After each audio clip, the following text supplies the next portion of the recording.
बर्तमान आमर जलभंडार जलस्तर रही 620.5 फुट 9टा बेलर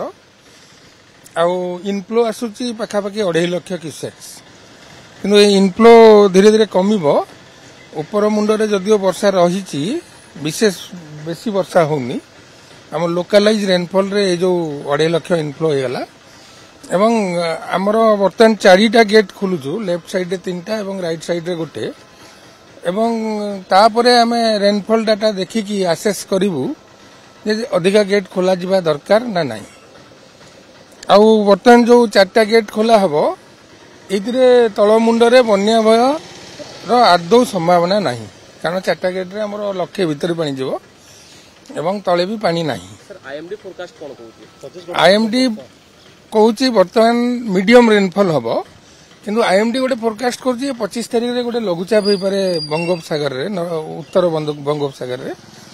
सेटा हेले सेटा जदी एपटे आसीबो ताहले तापरे 25 तारिख परे गेट संख्या बढ़े दिया जाय पारे आज नहीं होउची किंतु मीडियम कलमार केतोटी गेट खोला अछि सब खोला अछि सर कलमार पानी पहुंचे केते समय लागबो 8 घंटा लागबो निश्चित भाव बर्तमान 4टी गेट खोला जाइछि बाम पार्श्वर 3 और डाहाण पार्श्वर गोटे गेट खोला जाइछि मुख्य जंत्री आम सहित अछंती सीधा सड़क आलोचना करिबा सर 4टी गेट खोलिबा परे वर्तमान आउटफ्लो केते रहिछि वर्तमान इनफ्लो केते रहिछि आ जलस्तर केते रहिछि डैम रे जलस्तर रहिछि 620.5 फुट इनफ्लो आसुछि 2.5 लाख एवं आमे आउटफ्लो वर्तमान जाउछि लक्षे सर लक्षे आउटफ्लो परे बन्यार किछि आशंका रहिछि कि तळमुंडरे नहीं जमा नहीं कारण लक्षे आउटफ्लो रे आउ तळे भी पानी नहीं माने तळमुंडरे विशेष वर्षा हेनी तेणु किछि प्रकार आशंका नहीं सर ऊपर मुंडरे और कैचमेंट एरिया रे वर्तमान वर्षार स्थिति कोन पाणीपाग विभाग रो कोन आकलन रहिछि और सबुटर बड़ कथा हला कलमारे केतोटी गेट खोलिछि आ सेई पानी हीराकुद पर्यंत पहुंचीबा पई केते समय लागुछि कलमारे समस्त गेट खोला अछि कारण बन्या समय सब गेट खोला थाए माने फ्री फ्लो रे पानी आसे एवं सेठू हम जलभंडार को आसिया 8 घंटा समय लगे एवं बर्तमान जो गेट खोला है जमा तलमुंडे बन्यार जमा जमा आशंका नहीं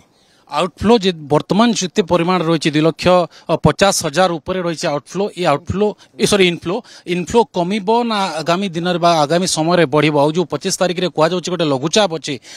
माने फ्यूचर स्थिति कोन देखुछंती बर्तमान तो आउट इनफ्लोटा कमिबो 2.5 लाख रु धीरे धीरे खसिबो कारण काली पर दिन आमर जो लोकल कैचमेंट रे धरंतु संबलपुर झारसुगुड़ा सुंदरगढ़ रे बहुत वर्षा हेतला से जोटा माने को नई रु न आसी डायरेक्ट रिजर्वर को आसे से पानी बर्तमान कमिबारे आरंभ करिवो तेनु इनफ्लो कमिबो एवं बर्तमान से जो आईएमडी अनुसार छत्तीसगढ़ रे भी just low to medium rainfall रही किंतु जदि लघुचाप हुए एवं वर्षा जोर रे हुए ताले